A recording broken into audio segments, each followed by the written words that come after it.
ويديو وين وحيابيه هو وينا إذا لبضة كوني سجال كلا لسه قد لبضة كوني سديدة حيابيه هو وينا وضع كده عيا وحيه إذا وضع كصوماليا كده لعين ورعد بلاد عن فرق لو وقت جرين تاسو كلا إذا وضع كأوسكع سلم مدحويني فرق صوماليا عبد الله يوسف أحمد adduunka idaacadaha u sheegay Soomaaliya inay madaxweyne lahayn baarlamaanna ay lahayn madaxweyne lahayn dawladna lahayn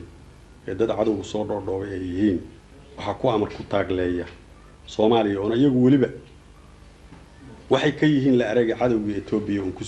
ku soo burcad badeedku marka dawladu jirto iyo nidaam waa dambi weyn weeye waa afduub loo geysanayo bad iyo biriba wixii afduub loo geystaa dambi weeye madaxweyne sida aan la soconno wadanka walaalaha iyaga ee jamhuuriyadda Djibouti shir ayaa ka socda oo ay ku shirayaan dawladda federaalka ku beelgaarka ee Soomaaliya iyo isbahaysiga dib u xoreynta Soomaaliya ee garabka Djibouti waxa la leeyahay 257 xubnood ayaa laga siiyay baarlamaanka RS-ta inay ku biiraan TFG-da marka adiga fikradaada ku aadan shirkaas dib u heshiinta Soomaaliya isla markaana dhaliyay in ciidamada Itoobiya wadanka ka baxaan taas oo heshiiskii ku jirtay waa sidee aragtidaada